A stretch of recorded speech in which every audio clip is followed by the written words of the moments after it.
നമസ്കാരം. മലയാളി വാർത്തയിലേക്ക് സ്വാഗതം. എല്ലാവരെയും തടയുകയാണ്. ഗോപൻ സ്വാമിയുടെ സമാധി പൊളിക്കാനുള്ള നടപടി അവിടെ തുടങ്ങിക്കഴിഞ്ഞിരിക്കുകയാണ്. നെയ്യാറ്റിൻകരയിലെ വിവാദ സമാധി പൊളിച്ചു എന്നാണ് ചില മാധ്യമങ്ങളിലൂടെ പുറത്തുവരുന്ന റിപ്പോർട്ടുകൾ. പോലീസും ജില്ലാ ഭരണകൂടവും നേരത്തെ തന്നെ അവിടെ എത്തിയിട്ടുണ്ട്. അതിരാവിലെ തന്നെ സംഘം വീട്ടിലെത്തി. അന്വേഷണ സംഘത്തിന് മുന്നോട്ട് പോകാൻ ഹൈക്കോടതി അനുമതി നൽകിയ സാഹചര്യത്തിലാണ് ജില്ലാ ഭരണകൂടത്തിന്റെയും പോലീസിന്റെയും നീക്കം. റൂറൽ എസ്പിയുടെ നേതൃത്വത്തിൽ രാത്രി ഉദ്യോഗസ്ഥരുടെ യോഗം ചേർന്നു.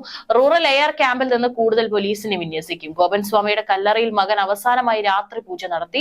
കളക്ടറുടെ ഉത്തരവിന്റെ അടിസ്ഥാനത്തിൽ 2 ദിവസം മുമ്പ് കല്ലറ പൊളിക്കാൻ ശ്രമിച്ചെങ്കിലും പ്രതിഷേധത്തെ തുടർന്ന് പിന്മാറിയിരുന്നു. ഗോപൻ സ്വാമിയെ കാണാനില്ലെന്ന കേസിൽ അന്വേഷണം നടത്തുന്ന പോലീസിനെ കല്ലറ തുറന്ന് പരിശോധിക്കുന്നതിൽ തടസ്സമില്ലെന്നായിരുന്നു കോടതി നിരീക്ഷണം. ഇപ്പോഴും കല്ലറ തുറന്ന് പരിശോധിക്കാൻ അനുവദിക്കില്ലെന്ന നിലപാടിലാണ് ഗോപൻ സ്വാമിയുടെ കുടുംബം. ഗോപൻ സ്വാമിയുടെ കല്ലറ ഇന്ന് പൊളിച്ചിരിക്കുകയാണ്. ഹൈക്കോടതി അനുകൂല നിലപാടെടുത്തതോടെ പോലീസ് നടപടിക്ക് ജില്ലാ ഭരണകൂടവും അനുമതി നൽകുകയായിരുന്നു. പ്രതിഷേധങ്ങൾ ഉണ്ടായാൽ നേരിടാൻ കൂടുതൽ പോലീസിനെ സ്ഥലത്ത് വിന്യസിച്ചു. ഇതിനായി ക്യാമ്പിൽ നിന്നടക്കം പോലീസിനോട് രാവിലെ തന്നെ സ്ഥലത്തെത്താൻ നിർദ്ദേശിച്ചു. ഗോപൻ സ്വാമി എന്നറിയപ്പെട്ടിരുന്ന മണിയൻ കഴിഞ്ഞ വ്യാഴാഴ്ച സമാധിയായെന്നും മരിച്ചിരുന്ന സ്ഥലത്ത് കോൺക്രീറ്റ് അറ പണിതെന്നുമാണ് മക്കൾ പറയുന്നത്. എന്നാൽ കോൺക്രീറ്റ് അറയ്ക്കുള്ളിൽ ഗോപന്റെ മൃതദേഹം ഉണ്ടെങ്കിൽ ഗോപൻ മരിച്ചത് എന്നിങ്ങനെ ചോദ്യങ്ങളെല്ലാം തന്നെ ഉയർന്നു വന്നിരുന്നു. ഏതായാലും മൃതദേഹം അതിന്റെ ഉള്ളിലുണ്ട്. കല്ലറ തുറക്കുമ്പോൾ മൃതദേഹം കണ്ടെത്തിയാൽ തന്നെ മെഡിക്കൽ കോളേജിലേക്ക് മാറ്റി പോസ്റ്റ്മോർട്ടം നടത്തും. നെയ്യാറ്റിൻകര ഗോപൻ സ്വാമിയുടെ മരണ സർട്ടിഫിക്കറ്റ് എവിടെയെന്നായിരുന്നു ഹൈക്കോടതി കഴിഞ്ഞ ദിവസം ചോദിച്ചത്. സർട്ടിഫിക്കറ്റ് ഇല്ലെങ്കിൽ അസ്വാഭാവിക മരണമായി കണക്കാക്കുമെന്നും അന്വേഷണത്തിനായി കല്ലറ തുറക്കാൻ പോലീസിന് അധികാരമുണ്ടെന്നും കോടതി വ്യക്തമാക്കിയിരുന്നു. കല്ലറ പൊളിക്കാനുള്ള ഉത്തരവിന് ഹൈക്കോടതി സ്റ്റേ നൽകിയില്ല.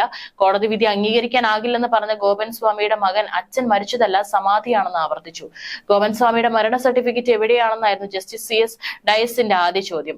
മരണ സർട്ടിഫിക്കറ്റ് ഇല്ലെങ്കിൽ അസ്വാഭാവിക മരണമായി കണക്കാക്കേണ്ടി വരും.